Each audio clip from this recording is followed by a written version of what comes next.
Cardiologist కూడా stress వస్తుంది. In fact కార్డియాలజిస్టులకి stress ఎక్కువగా ఉంటుంది. కానీ దాన్ని నేను ఎలా హ్యాండిల్ చేస్తాను? నమస్తే, నేను డాక్టర్ ఎంఎస్ఎస్ ముఖర్జీ, మీ ఇంటర్వెన్షనల్ కార్డియాలజిస్ట్ని. ఈరోజు నేను స్ట్రెస్ మేనేజ్మెంట్ గురించి మాట్లాడాలనుకుంటున్నాను. కానీ పుస్తకాల్లో ఉండే సిద్ధాంతాలు చెప్పడానికి కాదు, నా జీవితంలో జరిగిన ఒక నిజమైన రోజు గురించి చెప్పడానికి నేను ప్రయత్నం చేస్తాను. నాకన్నా బాగా స్ట్రెస్ హ్యాండిల్ చేసేవాళ్ళు అనేక మంది ఉండొచ్చు, నాకన్నా తక్కువగా స్ట్రెస్ హ్యాండిల్ చేసేవాళ్ళు కొంతమంది ఉండొచ్చు. ఆ కొంతమందికి ఇది ఉపయోగపడుతుందని ఈ వీడియో చేస్తున్నాను. నిన్న నా రోజు ఎలా గడిచిందో చెప్తాను. ఉదయం ఓపీలో దాదాపు 100 మంది రోగులను చూడాల్సి వచ్చింది. అదే సమయంలో క్యాత్ ల్యాబ్లో 6 యాంజియోప్లాస్టీస్ ఉన్నాయి నిన్న. వాటిల్లో 2 చాలా క్లిష్టమైన రోటాబ్లేషన్ ప్రొసీజర్స్ అంటే రక్తనాళాల్లో కాల్షియం ఎక్కువగా పేరుకొని రక్తనాళాలు బాగా టార్చువస్గా ఉన్నాయన్నమాట వాళ్ళకి. అంటే నార్మల్గా స్ట్రైట్గా ఉంటే పర్వాలా, టార్చువస్గా ఉండి దాంతోపాటు కాల్షియం ఎక్కువ ఉంటే వాళ్ళకి రోటాబ్లేషన్ చేసి క్లియర్ చేయటం అనేది కొంచెం కష్టసాధ్యమైన విషయం. సో దాంతోపాటుగా ఇంకో 2 ఏమో బైఫర్కేషన్ యాంజియోప్లాస్టీస్, అంటే రక్తనాళాలు 2గా విడిపోయే చోట బ్లాకేజ్ ఉండటం వల్ల ప్రొసీజర్ మరింత క్లిష్టం అవుతుంది. ఇంకొకటి ప్రైమరీ యాంజియోప్లాస్టీ, అంటే హార్ట్ అటాక్లో వచ్చిన రోగికి అత్యవసరంగా చేసే ప్రొసీజర్. ఇంకొక వైపు ఓపీలో రోగులు ఎదురు చూస్తూ ఉన్నారు, మరోవైపు క్యాత్ ల్యాబ్లో కాంప్లెక్స్ ప్రొసీజర్స్ ఎదురు చూస్తున్నాయి. ఫోన్ కాల్స్, సిబ్బంది అడిగే ప్రశ్నలు, ఆసుపత్రి నిర్వహణకు సంబంధించిన నిర్ణయాలు, ఇంటి బాధ్యతలు అన్నీ ఒకే రోజు ఒకేసారి. నేను ఇప్పుడు మీతో నిజాయితీగా మాట్లాడతాను. నాకు స్ట్రెస్ రాదు అని చెప్తే అది అబద్ధం అవుతుంది. స్ట్రెస్ వల్ల బీపీ పెరుగుతుందని నాకు తెలుసు, స్ట్రెస్ వల్ల షుగర్ నియంత్రణ తప్పుతుందని నాకు తెలుసు, స్ట్రెస్ వల్ల ఎక్కువ కాలం స్ట్రెస్ ఉంటే షుగర్ వచ్చే అవకాశం పెరుగుతుందని నాకు తెలుసు, స్ట్రెస్ వల్ల నిద్ర దెబ్బతింటుందని తెలుసు, స్ట్రెస్ వల్ల గుండెపై ఎఫెక్ట్ ఉంటుందని కూడా నాకు తెలుసు. అయినా స్ట్రెస్ని పూర్తిగా తప్పించుకోవడం సాధ్యం కాదు. కాబట్టి అసలు ప్రశ్న ఏంటంటే స్ట్రెస్ లేకుండా ఎలా జీవించాలి అని కాదు, స్ట్రెస్ ఉన్నా ఎలా బాగా జీవించాలి, స్ట్రెస్ని ఎలా హ్యాండిల్ చేయాలి అని. ఇన్ని సంవత్సరాల నా అనుభవంలో నేను నేర్చుకున్న కొన్ని విషయాలు మీతో పంచుకుంటాను. మొదటి విషయం, ఏ రకంగా నేను స్ట్రెస్ హ్యాండిల్ చేస్తున్నానంటే ఈ క్షణంలో ఉండటం అనేది. మనలో చాలామందికి ఒకే సమస్య ఉంటుంది. మన శరీరం ఒక చోటు ఉంటుంది, కానీ మనసు ఇంకొక చోటు ఉంటుంది. నేను నిన్న ఓపీడీలో పేషెంట్ని చూస్తున్నప్పుడు క్యాత్ ల్యాబ్లో ఉన్న కేసు గురించి ఆలోచించడం మొదలు పెడితే నా ముందు కూర్చున్న పేషెంట్కి న్యాయం చేయలేను. అలాగే క్యాత్ ల్యాబ్లో ప్రొసీజర్ చేస్తున్నప్పుడు ఓపీడీ గురించి ఆలోచించి పేషెంట్స్ ఇక్కడ వెయిట్ చేస్తున్నారు అంటే ప్రొసీజర్కి న్యాయం చేయలేను. కానీ నిజం ఏంటంటే మనసును పూర్తిగా కంట్రోల్ చేయటం అంతగా సులభం కాదు. అందుకే నేను ప్రయత్నించేది ఒక్కటే, ప్రస్తుతం నా ముందు ఉన్న దాని పనితీరుపైనే నా పూర్తి దృష్టి పెట్టడం. పేషెంట్తో మాట్లాడుతున్నానా అయితే పేషెంట్ మాత్రమే, ప్రొసీజర్ చేస్తున్నానా అయితే ప్రొసీజర్ మాత్రమే. స్ట్రెస్ బ్యాక్గ్రౌండ్లో ఉండొచ్చు, కానీ ఫోర్గ్రౌండ్లో ఉండకూడదు. ఇది స్ట్రెస్ మేనేజ్మెంట్లో నేను నేర్చుకున్న మొదటి పాఠం. నా ముందు కూర్చున్న పేషెంట్తో నేను నవ్వుతూ మాట్లాడగలగాలి, వాళ్ళ బాధను నేను అర్థం చేసుకోగలగాలి, వాళ్ళ బాధని కొంతనైనా నేను స్వాంతన కలిగించగలగాలి. అది మోస్ట్ ఇంపార్టెంట్ థింగ్. ఇక రెండో విషయం ఏంటంటే ప్లానింగ్. స్ట్రెస్లో చాలా భాగం పని వల్ల కాదు, ఆ అనిశ్చితి వల్ల వస్తుంది.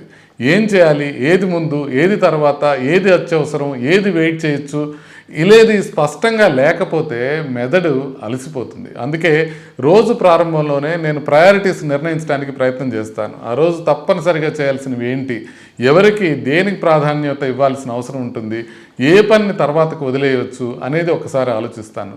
ప్రతిరోజు ప్లాన్ ప్రకారం జరగదు. మెడిసిన్లో అయితే అసలే జరగదు, ఎప్పుడైనా ఎమర్జెన్సీ రావచ్చు. కానీ ప్లాన్ ఉంటే కనీసం దారి తెలుస్తుంది. ప్లాన్ని కొయాస్ని తొలగించదు, ఆ కేయాస్ని హ్యాండిల్ చేయడానికి కొంతవరకు మనకు హెల్ప్ చేస్తుంది. కాబట్టి కొంచెం ప్లాన్ చేసుకొని నా లంచ్ టైంలో వచ్చేటప్పటికి అప్పుడు మనం కొంచెం ఈ కాంప్లెక్స్ రోటాబ్లేషన్స్ పెట్టుకున్నాను, అలా ప్లాన్ చేసుకున్నాను. మూడోది ఏంటంటే టీం వర్క్, డెలిగేషన్. ఇది చాలా ఇంపార్టెంట్. ఇది నేను చాలా ఆలస్యంగా నేర్చుకున్న పాఠం. చాలామంది అనుకుంటారు అన్నీ నేనే చేయాలి, నేను లేకుండా పని జరగదు, నేను చూసుకుంటే ఇంకా బాగా జరుగుతుంది. నేను కూడా ఒకప్పుడు అలాగే అనుకునేవాడిని. పేషెంట్కి బీపీతో సహా నేనే చూసుకునేవాడిని. చాలామంది నా పాత పేషెంట్లు అంటారు బీపీ మీరే చూసేవాళ్ళు సార్ అప్పుడని. కానీ ఒక పెద్ద హాస్పిటల్ ఒక్కడి వల్ల నడవదు. నర్సులు ఉంటారు, టెక్నీషియన్స్ ఉంటారు, జూనియర్ డాక్టర్స్ ఉంటారు, అడ్మినిస్ట్రేటివ్ స్టాఫ్ ఉంటారు. అందరూ కలిసి పని చేస్తేనే వ్యవస్థ నడుస్తుంది. మన జీవితంలో కూడా ఇదే నిజం. మీరు చేయాల్సిన పని మీరు చేయండి, కానీ మీరు చేయాల్సిన అవసరం లేని పనిని ఇంకొకరికి అప్పగించగలిగితే అప్పగించండి. డెలిగేషన్ అనేది బలహీనత కాదు, అది ఒక జాగ్రత్తగా తీసుకోవాల్సిన తెలివైన నిర్ణయం. మనం ఏ రకంగా డెలిగేట్ చేయాలి అని అంటే మన జూనియర్స్ని మనం ట్రైన్ చేసుకోవాలి.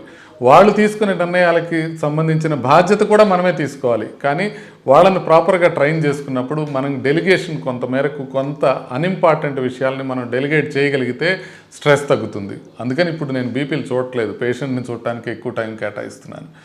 4వ విషయం, ప్రతి మంచి అవకాశాన్ని పట్టుకోవాల్సిన అవసరం లేదు. ఇది చాలా ముఖ్యమైన విషయం. మనకు స్ట్రెస్ తెచ్చేవి ఎప్పుడూ చెడు విషయాలు కావు, చాలాసార్లు అవి మంచి విషయాలే.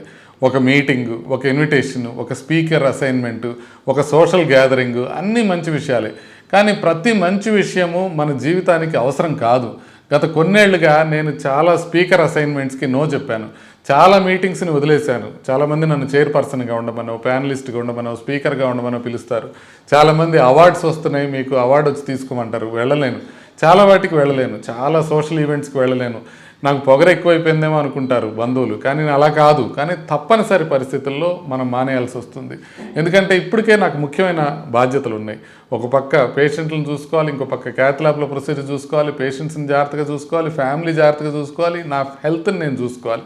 దీన్ని బట్టి ఒక విషయం నేర్చుకున్నాను, ప్రతి ఎస్ వెనకాల ఒక నో దాగి ఉంటుంది. మీరు ఒక కమిట్మెంట్ ఎస్ చెప్తే మీరు మీ విశ్రాంతికి నో చెప్తున్నట్టే, మీ కుటుంబానికి నో చెప్తున్నట్టే, మీ ఆరోగ్యానికి నో చెప్పడం నేర్చుకోవాలి. స్ట్రెస్ మేనేజ్మెంట్లో అత్యంత శక్తివంతమైన పదం నో.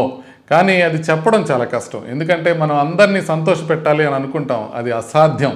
ఎవరు అన్నిటికీ ఎస్ చెప్పలేరు, ఎవరు అన్ని బాధ్యతలు తీసుకోలేరు, ఎవరు అన్ని అవకాశాలని ఉపయోగించుకోలేరు. కొన్నిసార్లు జీవితంలో మన ముఖ్యమైన వాటిని కాపాడుకోవాలంటే కొన్ని మంచి అవకాశాలకి నో చెప్పాలి.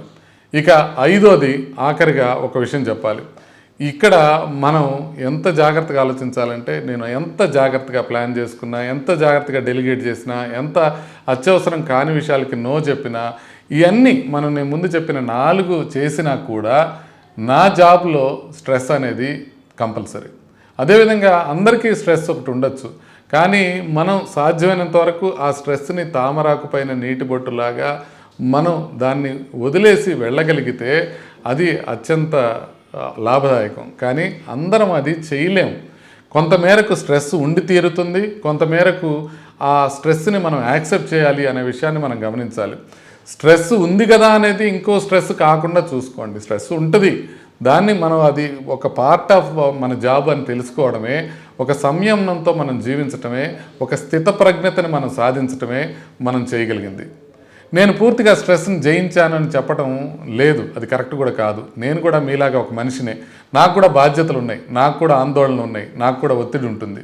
కానీ నేను నేర్చుకున్న విషయం ఒక్కటే, స్ట్రెస్ని పూర్తిగా తొలగించడం చాలా కష్టం. కానీ స్ట్రెస్ని మన జీవితాన్ని నియంత్రించకుండా చూడటం మాత్రం మన చేతిలో ఉంటుంది.